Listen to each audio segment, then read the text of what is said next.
Eu sou a maionese! Me passe sobre o frango antes de assar, eu crio uma barreira que mantém a carne extremamente suculenta! Eu sou o sal. Me jogue no óleo quente antes de quebrar o ovo. Eu impeço que a gordura espirre e suje todo o seu fogão.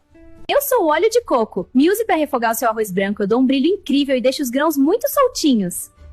Eu sou a cenoura. Me cozinhe inteira dentro do seu molho de tomate. Eu sugo toda a acidez natural sem você precisar usar açúcar.